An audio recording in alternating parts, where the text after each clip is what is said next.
babe, you are getting so magnetic.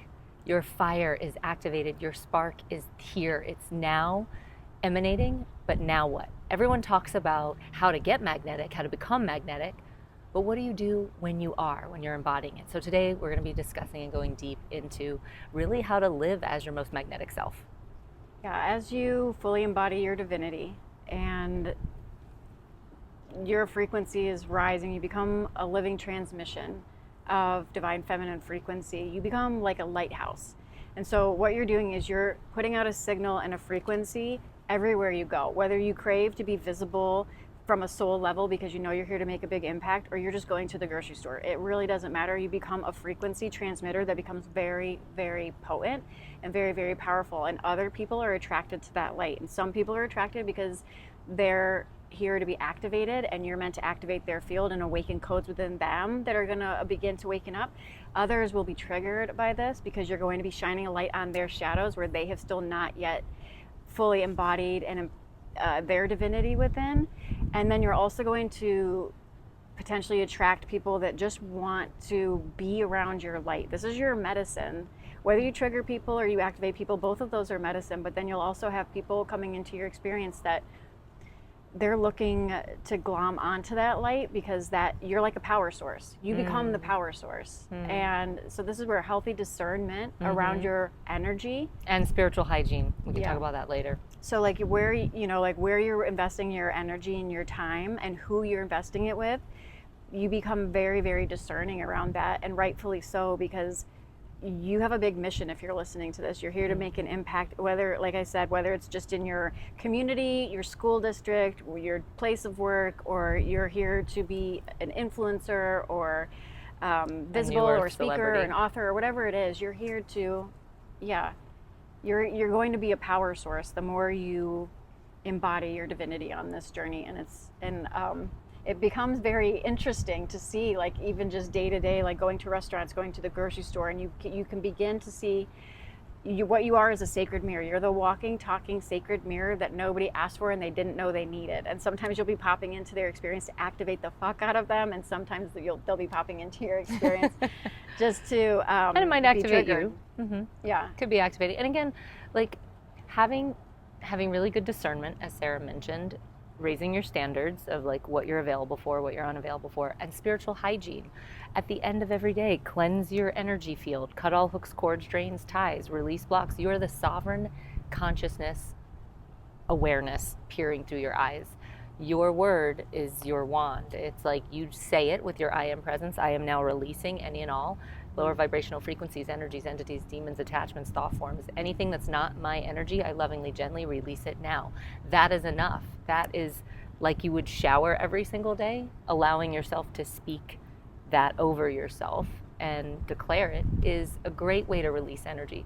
And also you can fill up with love, light, or set an intention, however you want to do it. At whatever stage or phase you're at, there's so many different tools that you can leverage to be able to just have really good spiritual hygiene. Not creating karmic ties or like links. If you watch our last video about sacred sovereign sexuality and celibacy, where you are deliberately harnessing your own creative life force, your sexuality, in ways that are honoring and reverent to you and not leaking energy, like that's one way to, as you grow and expand in your magnetism, many people may be drawn to you.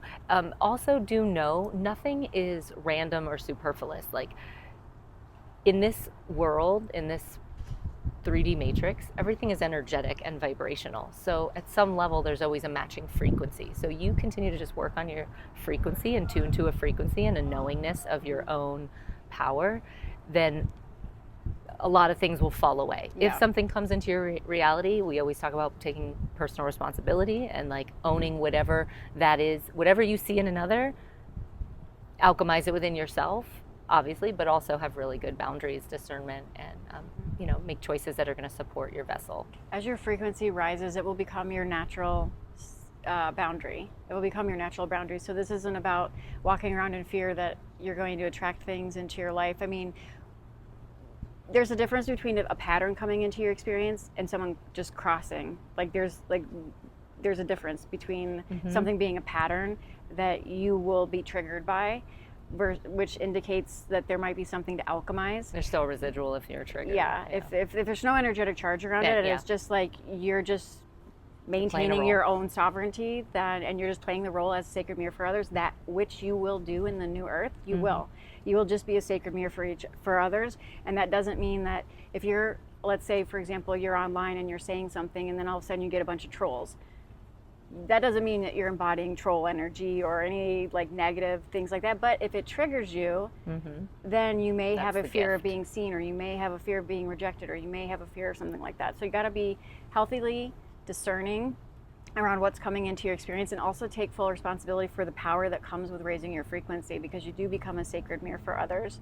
And this is also, on just a side note, like, this is not everybody's journey. Not everybody is meant to be a powerful sacred mirror. I'm speaking right now to a lot of light leaders, and even some that will resonate as chosen ones and star seeds. Like, you came to be a disruptor. Like, so you will be polarizing as you also rise in your frequency. And that's just a natural byproduct of shining your light, because you're like a walking, talking alchemist. And that's a great way to put it. Of the shadow side, which is illusory to, we don't need to dive into that on this, but when you step into a really purposeful, impact-driven soul incarnation, like so many that tune into us, and then part of that is responsibility that comes with being a sacred mirror on whatever level that resonates with you. And that will be a thing. Yeah, so some signs that you can tell when your magnetism is starting to expand. You'll notice babies or animals are just drawn to you naturally. You'll notice maybe you're getting attention from both male and female. Yeah, male and female, out of the blue, just randomly, many times in a day. It'll strike you as odd, or it'll strike you as not like the normal. And it may catch you off guard at first, and then it'll dawn on you like, oh, it's what they're really doing is they're resonating with the light and the frequency within, and they're not doing it on a conscious level. Yeah. It's not conscious. No, yeah, it's just, it's everyone's playing off of your vibrational script. We're all actors and actresses in each other's movies, and the script that we're given is the vibrational frequency that each of us are emitting. So we are literally reading off of each other's vibrational scripts. That's why when you start to raise your frequency and shift your vibration, people start responding differently. And they'll start acting differently. Life will reorganize. Jobs might reorganize. People in your situation, some go, some come. Like, the script changes when you shift your frequency. You might notice you'll be getting more opportunities, be it either financial or job or dates or whatnot. When we say being in your magnetism, it's just your fullest authentic, and you can share more on this too, it's your fullest authentic expression.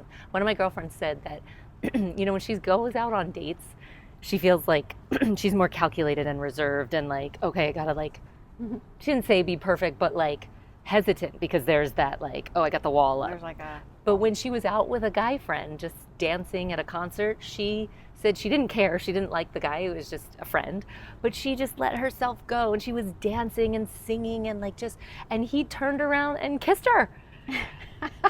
And she was like, what happened?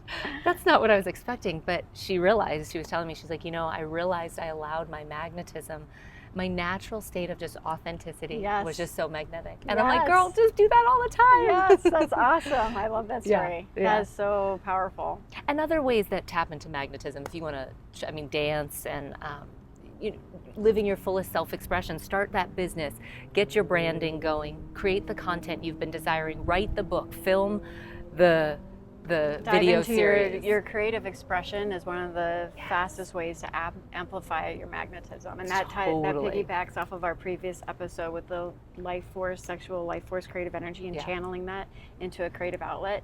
You'll become way more magnetic. And the other piece of that is, though, inner union.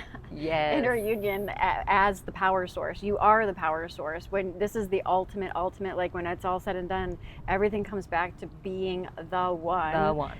And embodying your divinity and living as that, meaning you are the moment. You are here and now. And when you fully embody presence, the I am presence, your creator frequency, instantly magnetic. You will notice a shift no matter how long you've been on this journey or how long you've been doing whatever. Like, as soon as this can happen like that. Like, when you start to shift into your creative frequency, you will be mirrored back almost instantaneously. In many instances, this happens all the time with so many women that I spoke with, and this has been part of my experience as well. You will instantly be mirrored back by locking in, so to speak, into your creator frequency and your I am presence. I love it. Drop a comment below. Is this resonating? Do you notice that you've become more magnetic? Are things starting to show up? Oh, also, by the way, signs and synchronicities are going to be off the effing chart. Like, you'll just see the synchronistic angel numbers and messages and spirit animals and songs that have just the right message. Like, you're magnetic AF. Like, yeah, you're obviously on your ascension journey if that's happening. What I was going to say, if you have a question actually as it pertains to this, drop it specifically, because if Michelle and I feel it will really resonate with the collective, we'll drop in and do a whole video on it, a whole transmission on it. So please let us know if you have any specific questions around any video of ours that you've tuned into. Yeah. Be sure to like, subscribe, and hit the notification bell. That way you'll be alerted anytime we're dropping new content. Till next time. Bye.